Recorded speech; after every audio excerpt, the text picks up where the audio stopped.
வணக்கம். இன்றைக்கு வகுப்பில் வினையெச்ச வகைகள் என்றால் என்ன அப்படின்னும் அதன் வகைகளை எடுத்துக்காட்டுகளுடனும் பார்க்கலாமா? வினையெச்சம் முற்று பெறாத எச்சச்சொல் வினையை கொண்டு முடிவது வினையெச்சம் ஆகும். எடுத்துக்காட்டு பேசி மகிழ்ந்தான். பேசி என்பது முற்று பெறாத எச்சச்சொல். மகிழ்ந்தான் என்ற வினைச்சொல்லோடு முடிவதனால இதை நம்ம வினை எச்சம் அப்படின்னு சொல்கிறோம். வினையெச்ச வகைகள்: தெரிநிலை வினையெச்சம், குறிப்பு வினையெச்சம், எதிர்மறை வினையெச்சம், ஈறுகெட்ட எதிர்மறை வினையெச்சம், கூட்டுநிலை வினையெச்சம்னு பல வகைப்படும். அடுத்தது தெரிநிலை வினையெச்சம். வினையெச்ச வகைகளில் முதன்மையானது தெரிநிலை வினையெச்சம்னா என்ன? வெளிப்படையாக காலம் காட்டி சொல் முடியாமல் நின்று வினை சொல்லை கொண்டு முடிவது தெரிநிலை வினையெச்சம் ஆகும். எடுத்துக்காட்டு பாருங்க. வந்து போனான். வந்து அப்படிங்கிறது வெளிப்படையாக காலம் தெரியுது, முடிந்தது, அப்போ இறந்த காலம். வந்து போனான், நடந்து சென்றான். இப்படி வெளிப்படையாக காலத்தை உணர்த்துவதைத்தான் நாம் தெரிநிலை வினையெச்சம்னு சொல்கிறோம். தெரிநிலை வினையெச்சம் 3 வகைப்படும். 3 காலங்களுக்கும் சொல்கிறதுனால 3 வகை நினைவு வச்சுக்கோங்க. இறந்த கால தெரிநிலை வினையெச்சம் பார்த்து சென்றான். நிகழ்கால தெரிநிலை வினையெச்சம் படிக்க செல்கிறான். எதிர்கால தெரிநிலை வினையெச்சம் காணின் மகிழ்வான். அடுத்ததா குறிப்பு வினையெச்சம். காலத்தை வெளிப்படையாக காட்டாமல் குறிப்பாக காலம் காட்டி சொல் முடியாமல் நின்று வினை சொல் கொண்டு முடிவது குறிப்பு வினையெச்சம் எனப்படும்.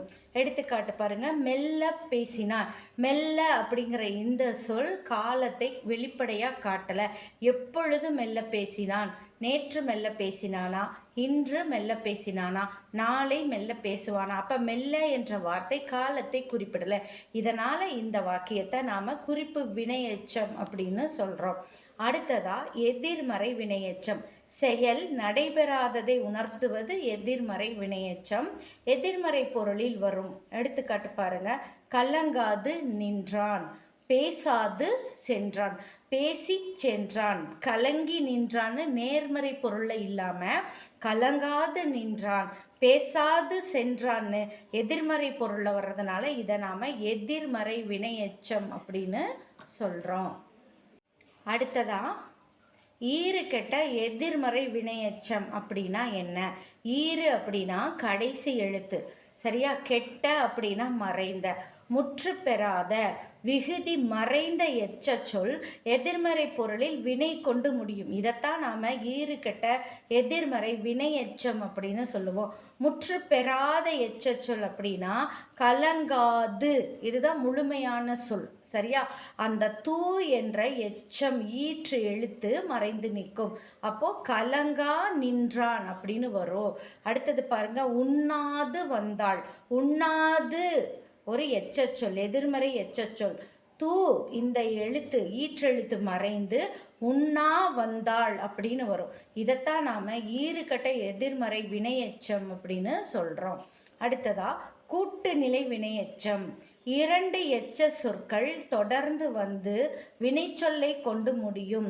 அந்த வினைச்சொல்லுக்கு இது அதனுடைய பொருளை தரக்கூடியதாக இருக்கும், விளக்கம் தரக்கூடியதாக இருக்கும். அதைத்தான் கூட்டுநிலை வினையெச்சம்னு நாம் சொல்கிறோம். கவனிங்க. வந்து பார்த்து சென்றான். அப்போது வந்து ஒரு எச்சச்சொல், பார்த்து ஒரு எச்சச்சொல். இது வந்து பார்த்து சென்றான் அப்படின்னு முடியறதுனால இதை நாம் கூட்டுநிலை வினையெச்சம்னு சொல்கிறோம். அடுத்த எடுத்துக்காட்டு பாருங்க. கூடி பேசி மகிழ்ந்தாள். கூடி ஒரு எச்சச்சொல், பேசி ஒரு எச்சச்சொல்.